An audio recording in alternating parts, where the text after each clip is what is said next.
Learn the 2 key clues that point to the best next test for resistant hypertension. EndlessMedical.Academy educational case. Content created, reviewed, and approved by Lukasz Kiljanek, Doctor of Medicine, board-certified nephrologist, certified hypertension specialist, internal medicine specialist. See video description for disclosures. A 31-year-old woman is evaluated at a rural outpatient clinic for blood pressure that remains above goal despite confirmed adherence to 3 antihypertensive agents. Pharmacy refill records and pill counts at 2 prior visits. Verified daily use of Lisinol 20 mg, amlodipine 10 mg, and chlorthalidone 25 mg. She also takes naproxen 440 mg as needed for osteoarthritis several times per week and methimazole 5 mg daily for recurrent Graves' disease. She does not smoke or drink alcohol. Over the last 4 months, she has developed muscle cramps, intermittent headaches, and increased nocturia.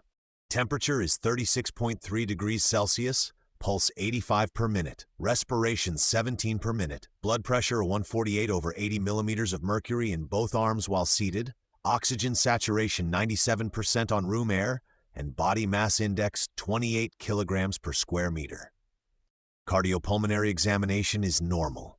No abdominal brutes are heard. There is 1+ bilateral pretibial edema. The thyroid is normal in size without tenderness, and the skin shows no stry or easy bruising. Laboratory studies show sodium 146 millimoles per liter, potassium 2.9 millimoles per liter, chloride 103 millimoles per liter, bicarbonate 30 millimoles per liter, blood urea nitrogen 20 milligrams per deciliter, creatinine 1.4 milligrams per deciliter, glucose 92 milligrams per deciliter, and 24-hour urinary potassium excretion 72 millimoles. Urinalysis shows specific gravity 1014 and no protein. Morning cortisol after an overnight 1 mg dexamethasone suppression test is 0.6 micrograms per deciliter, and thyroid-stimulating hormone is 1.8 micro-international units per milliliter. Abdominal ultrasonography performed locally last month showed normal-sized kidneys without hydronephrosis and no adrenal mass. Computed tomographic angiography was avoided because she develops flushing after iodinated contrast. A 12-lead electrocardiogram and chest radiograph are unremarkable. Advanced imaging and subspecialty services are not easily accessible in this rural setting. Which single diagnostic test is most appropriate now to identify the specific secondary cause of her resistant hypertension? Option A, 24-hour urinary fractionated metanephrines to screen for catecholamine excess. Option B, renal artery duplex Doppler ultrasonography to assess renovascular hypertension. Option C, morning plasma aldosterone to renin ratio after adjusting interfering antihypertensive medications. Option D, serum uric acid measurement to assess hyperuricemia-related hypertension.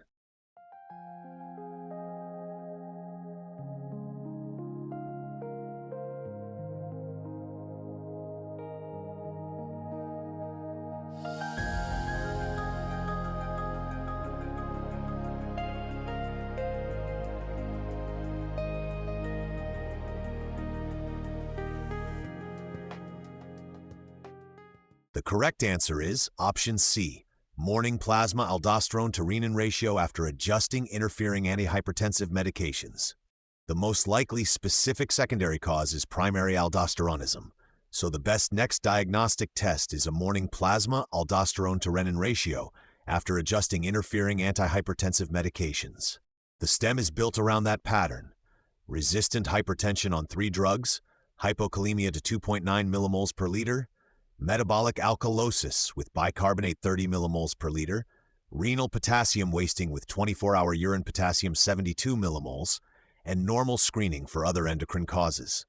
Her dexamethasone suppression test is normal, and thyroid testing is normal, so Cushing's syndrome and thyrotoxicosis are not the explanation. In a rural clinic, the aldosterone to renin ratio is also a high-yield practical first step. Renal artery duplex ultrasonography is less appropriate because the vignette does not point most strongly to renovascular disease.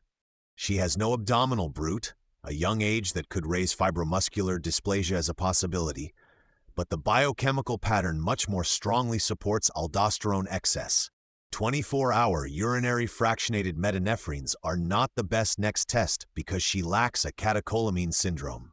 There is no triad of episodic headache, palpitations, and diaphoresis, and her potassium findings would be unusual for pheochromocytoma.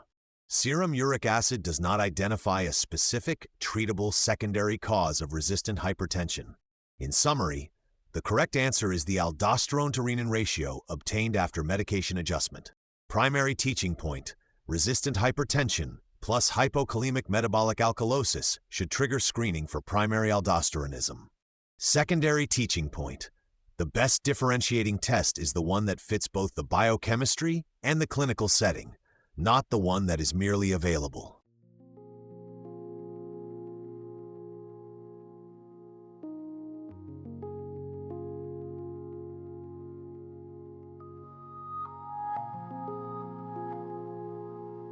Don't forget to like, subscribe, and share. Content created, reviewed, and approved by Lukasz Kiljanek, Doctor of Medicine.